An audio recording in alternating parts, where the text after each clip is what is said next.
a iniciativas que nos llevan a disfrutar, a descubrir rincones de La Rioja y también a descubrir historias relacionadas con esos rincones de nuestra comunidad. Es precisamente el tema del que vamos a hablar a continuación. Es un libro que está prácticamente ya a punto de salir a la venta. Se trata de La voz de los desterrados y es obra de Álvaro González, que está aquí con nosotros. Álvaro, ¿qué tal? Buenas tardes. Buenas tardes, muchas gracias, Diego. Un libro que se presenta mañana en Ortigosa y que vas a presentar junto con unas personas que forman parte muy importante, ¿no? Porque podemos decir que el libro trata de lo que el agua se llevó o de lo que un pantano se llevó.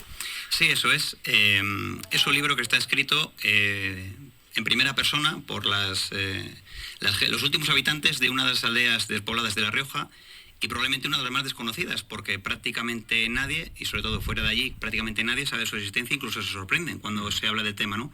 Es la aldea de los Molinos de Ortigosa, una aldea que existió debajo del pantano de Ortigosa, que fue un mundo fabril de bastante importancia desde mediados del siglo XIX, también anteriormente, pero sobre todo en los últimos años del siglo XIX, pues hubo 7 fábricas, 6 molinos, un montón de batanes, un mundo industrial muy potente y sobre todo más de 100 personas.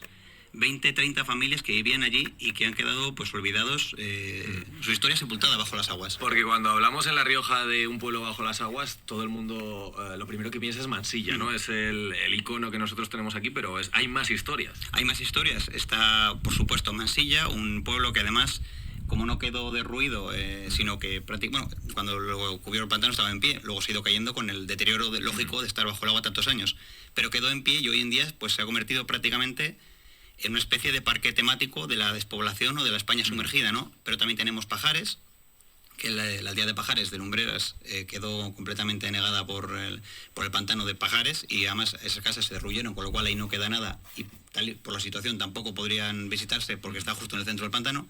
Está la mitad de la aldea de San Andrés, muy cerquita de Pajares, está esta que hablamos de los Molinos y ahora recientemente pues también están las Ruedas de Enciso.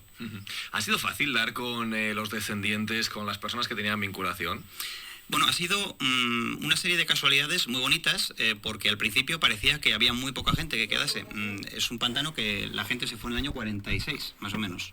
Y muchos se fueron incluso antes, porque ya poco a poco, pues aquello no tiene sentido. El pantano se coloca la primera piedra en el año 32, lo que pasa que durante 30 años tardó en construirse por múltiples problemas, ¿no? Pero desde el año 32 el pantano se iba a construir, con lo cual la gente se fue yendo y en el 46 se va a los últimos, no exactamente, pero se va a los últimos. Entonces la gente que vive y es de aquella época, son gente muy mayor y quedan muy poquitos, ¿no? Entonces, muchos han sido ellos, otros han sido descendientes de aquellos, tanto que se han quedado por aquí cerca o ni a otras zonas de España, o muchos a Sudamérica, también a Filipinas. Eso se ha repartido un poco pues, por el mundo, fundamentalmente a Sudamérica.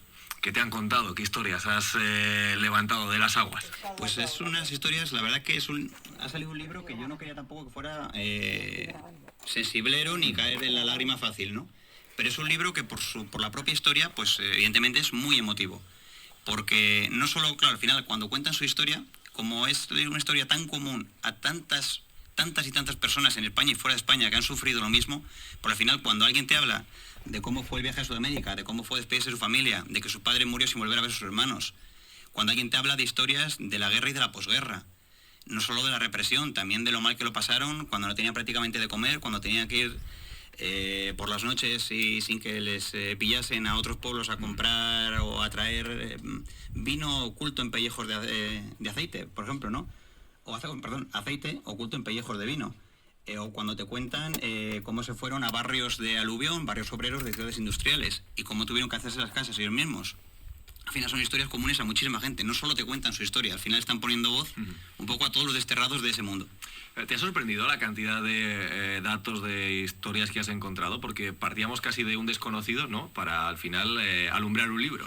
Sí, es que ha sido terriblemente sorprendente. De hecho, cuando empecé un poco sobre ese tema, fue cuando me entusiasmé el decir, joder, nos lo han querido ocultar desde el principio, porque incluso cuando se coloca la primera piedra, Niceto Alcalá Zamora, presidente de la República, lo que dice, mal informado evidentemente, es que qué alegría que no desaparece ninguna localidad, cuando evidentemente no era así, sino que estaba habitada a menos de 1 kilómetro de donde él estaba diciendo esas palabras, ¿no? Entonces es una historia que nos han querido ocultar y que por supuesto ha sido sorprendente, la cantidad de gente que ha vivido allí, ¿no? Porque no es que echasen a una persona, a 2, a 4, no, había muchísima gente, o sea, tal vez 100 personas las que en aquel momento vivían en aquel lugar.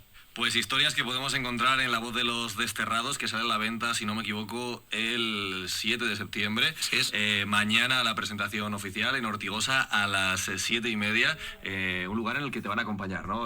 Vas a contar con testimonios sí. Estarán bastantes de las familias que participan en el libro, incluso, bueno, como sorpresa, quienes están muy lejos van a estar también, no físicamente, pero también van a estar muy cerca, o sea que estaremos acompañados muy bien por todas las personas que hacen este libro. Álvaro González, pues mucha suerte en esa presentación, gracias por acercarte a los estudios de la cadena. Muchísimas gracias a vosotros. Adiós.